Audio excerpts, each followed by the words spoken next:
ఒక్కసారిగా 150 మంది మరణంతో ప్రపంచాన్నే ఊపేసిన ఇన్సిడెంట్ గురించి ఇప్పుడు తెలుసుకుందాం. అది మార్చి 24, 2025 జర్మనీలో ఉన్న జర్మన్ వింగ్స్ ఫ్లైట్‌లో 144 మంది ప్యాసింజర్స్, 6 క్రూ మెంబర్స్ మొత్తం 150 మంది స్పెయిన్ నుండి జర్మనీకి ప్రయాణం చేస్తున్నారు. ఆ ఫ్లైట్ పైలట్ ప్యాట్రిక్. అతనికి 6000 గంటల ఫ్లైట్ జర్నీ ఎక్స్‌పీరియన్స్ ఉంది. Copilot name Andreas. ఇతనికి 600 గంటల ఫ్లైట్ జర్నీ ఎక్స్‌పీరియన్స్ ఉంది. ఫ్లైట్ రన్వే మీదకొచ్చి టేకాఫ్‌కి రెడీ అవ్వగానే pilot the journey is going to be amazing today అన్నాడు. దానికి copilot hopefully we will see అని రిప్లై ఇచ్చాడు. ఇంతలోనే పైలట్ ప్యాట్రిక్ వాష్రూమ్ కోసం కాక్పిట్ బయటకెళ్తాడు.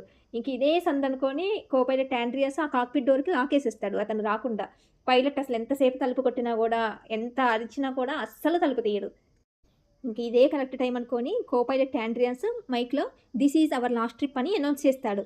ఇంకా ఈ మాటతో ఈ ఫ్లైట్‌లో ఉన్న ప్యాసింజర్స్ మొత్తం అరుపులు, కేకలు స్టార్ట్ చేసేస్తారు. కో పైలట్ ఆండ్రియాస్ 43,000 ఫీట్ హైట్‌లో ఉన్న ఫ్లైట్‌ని ఒక్కసారి 10,000 ఫీట్‌కి దించేస్తాడు. ఇంకా దాంతో ప్యాసింజర్స్ అందరికీ ఇంకెక్కువ భయమయ్యి ఇంకెక్కువ కేకలేయటం చేస్తారు. ఆ కో పైలట్ ఆండ్రియాస్‌కి ఇంకా దూరంలో పెద్ద మౌంటైన్ కనపడడంతో ఫ్లైట్ స్పీడ్‌ని నార్మల్ కంటే ఎక్కువ స్పీడ్‌ని పెంచేసి ఆ మౌంటైన్‌ని గుద్దేస్తాడు. వితిన్ 1 సెకండ్‌లో ఫ్లైట్ అంతా క్రాష్. ఫ్లైట్‌లో ఉన్నోళ్ళందరూ చనిపోయారు. ఒక్కళ్ళు తప్ప. ఆ ఒక్కళ్ళ గురించి నేను మళ్ళీ చెప్తాను. కానీ ఈ కో పైలట్ ఆండ్రియాస్ ఇదంతా చేయడానికి అసలు కారణం ఏంటి?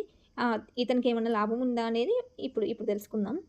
ఈ కో పైలట్ ఆండ్రియాస్‌కి మెంటల్ హెల్త్ ప్రాబ్లమ్ ఉందంట. మెంటల్ హెల్త్ ప్రాబ్లమ్ ఉన్నా కూడా పైలట్ ఎలా అయ్యాడు? ఫిట్‌నెస్ టెస్ట్‌లు ఉంటాయి గదా! అనేసి డౌట్ వస్తుంది కదా! అప్పట్లో ఫిట్‌నెస్ టెస్ట్‌లు అంత స్ట్రిక్ట్ ఉండేవి కాదు కదా! ఒకప్పుడు. సో, ఇక ఆ కో పైలట్ దాంట్లో నుసుగులు, లూప్ హోల్స్ అన్నీ తెలిసేసుకొని ఈజీగా పాస్ అయ్యాడంట ఫిట్‌నెస్ టెస్ట్‌లు.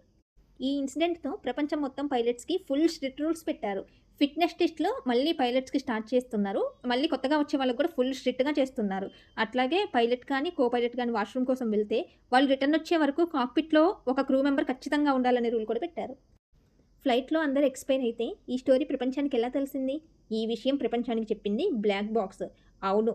ఈ బ్లాక్ బాక్స్ విమానాల ప్రమాదాలు జరిగిన తర్వాత విచారణ సమయంలో కీలక పాత్ర పోషిస్తుంది. ఎయిర్‌పోర్ట్ నుంచి విమానం టేకాఫ్ వరకు ఉన్న ప్రతి విషయము ఈ బ్లాక్ బాక్స్‌లో రికార్డ్ అయ్యి ఉంటుంది. ప్రతి సంభాషణతో పాటు విమాన పారామీటర్స్ కూడా ఎప్పటికప్పుడు ఇందులో రికార్డ్ అయ్యి ఉంటాయి.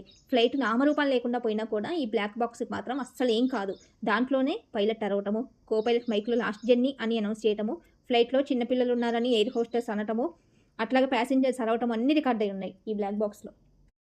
ఈ బ్లాక్ బాక్స్‌ను టైటానియం లోహంతో తయారు చేసి దీనిని ఇంకొక టైటానియం బాక్స్‌లో భద్రపరుస్తారు. అందుకే ఇది మంటలు లేదా ఎటువంటి తీవ్రమైన ప్రమాదాలను కూడా తట్టుకుంటుంది.